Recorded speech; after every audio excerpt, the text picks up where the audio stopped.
Welcome back to our course on FinTech, Foundations and Overview.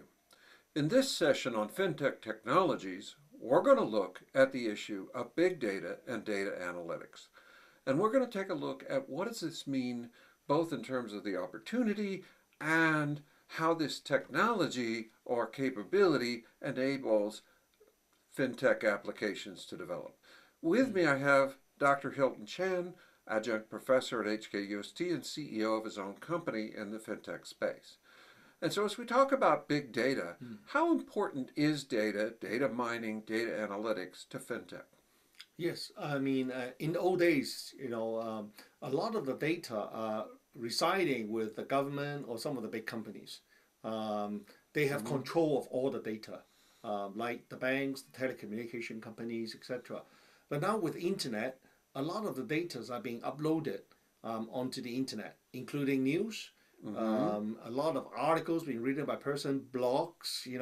There are tons of wealth of information, wealth of knowledge that is out there. And sometimes the data is with these internet companies, like, for example, Alibaba knows a lot about you. Uber knows a lot about you.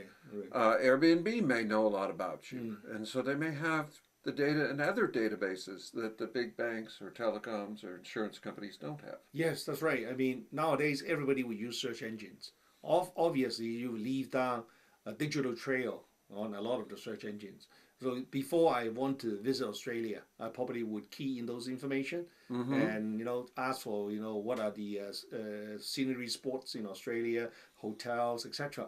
So that is kind of so-called for knowledge. Before I actually do the planning, then I already release some of my quoted data on the internet, on the search engine. So the search engine will be able to pick it up and know that how many people in the summer are planning to come to Australia. So those information are not even available to the government's visa office in the old days. And how does that help fintech?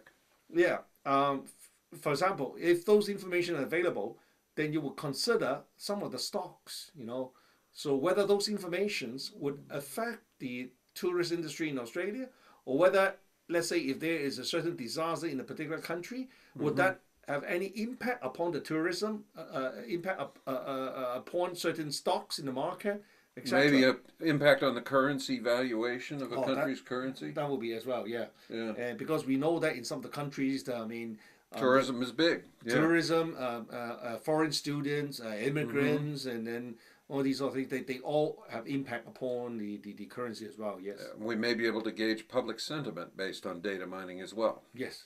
Okay. Yes, yeah.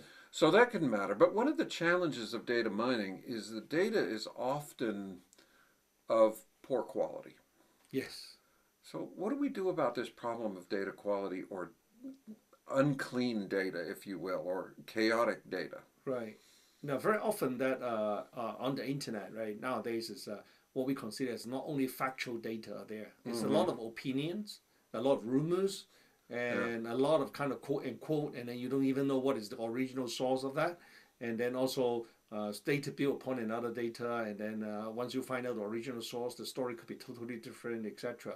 Now these are unavoidable. So lots of fake news. Lots of a lot of those information are being unconfirmed, are put in there.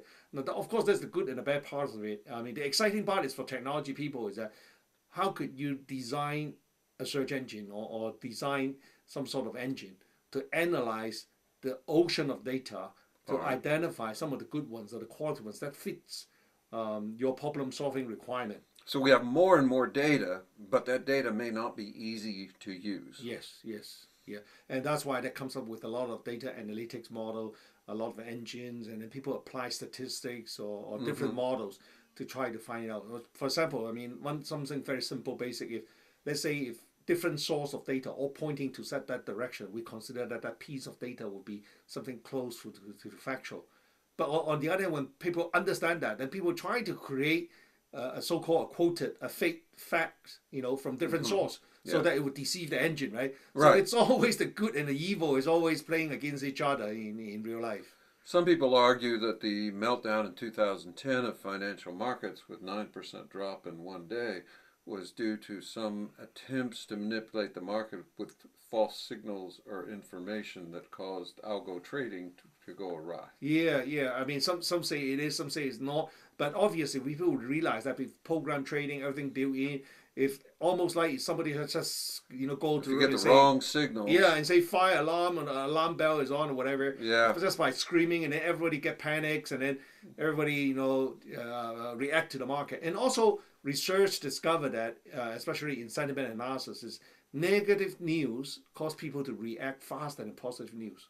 Mm-hmm. So it seems that people are more paranoid than being optimistic in making decisions on certain things. Now, if we know that, we can design that into yeah. our models, and Yeah. we can say that's part of our systems, part of Yeah. our data analytics. Yeah, some people even kind of classify these sort of tricks or techniques of doing it is under information warfare.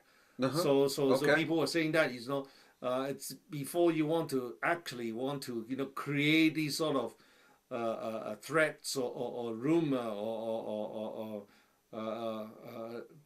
disturbance in a particular place, right? I mean, very often that they create a lot of negative news. It seems the negative news are from different direction. Let's say, oh, the property market is going to be in bubble or whatever, and then people take advantage of the short response. Now they don't have to. The market could have a short response and then bounce back to normal, right? Mm-hmm. But the people creating these noise just need to make money off that short response. Right. So a slight drop, a slight increase, especially for a slight drop.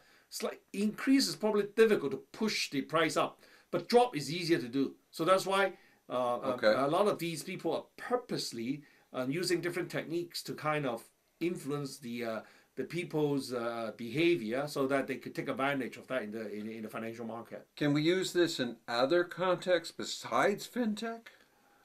Could we Probably. could we influence politics? Oh yeah. That's exactly. A very good example. Very good example. Very good Yeah. example. Yeah, because I mean, people are so remote from the candidate, right? They don't personally know the candidate, right? Yeah. So it's through kind of rumors, opinions, and other people what they're saying, and then by seeing what is the video clip, on only part of his life or whatever, a snapshot of something, and then just kind of exploded, An Yeah. example of using social media in an interesting way with data is bombarding the Russian people with data about how wonderful Vladimir Putin is, creating his own song, getting his own hype. And you got a great candidate. People think he's Yeah. wonderful. Yeah. Not everybody, but a lot of people do. Right. Yeah. People I know who are from Russia will say, "No, he's really pretty cool. You should see him without his shirt on." Yeah.